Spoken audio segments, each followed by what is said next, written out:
I think I know your answer to this, but let's test it because I think you're going to be wrong. So there's a robot behind you. Do you think there will be a time in the future when it will be unethical and illegal to kill a robot because they will have sentience?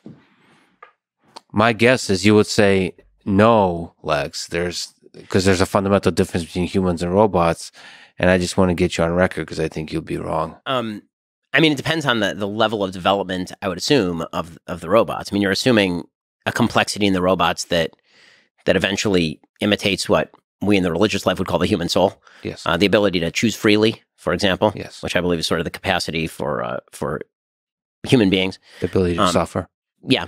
If all of that could be proved and not programmed, meaning the freely willed capacity of a machine to do X, Y, or Z. You could not pinpoint exactly where it happens in the program. Right. Yeah. It's not deterministic. Yeah. Then it would raise serious moral issues, for sure. I'm not sure I know the answer to that question. Are you afraid of that time? I'm not sure I'm afraid of that time. I mean, it's any more than I'd be afraid if aliens arrived in the world and had these characteristics. Well, there's just a lot of moral complexities, and they don't necessarily have to be in the physical space. They can be in the digital space. There's an increased sophistication and number of bots on the internet, including on Twitter.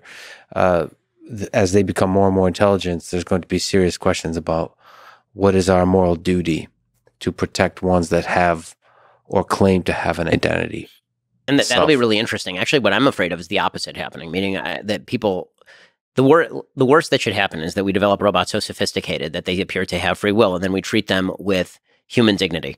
Yeah. That should be the worst that happens. What I'm afraid of is the opposite, is that we, if we're talking about this particular hypothetical, that we develop robots that have all of these apparent abilities, and then we dehumanize them, which leads us to also dehumanize the other humans around us, which you could easily see happening.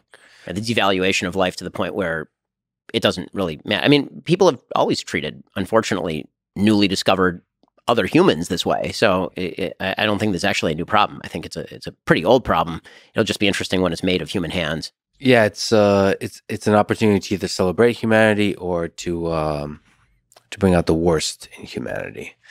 So the derision that naturally happens, like you said, with pointing out the other.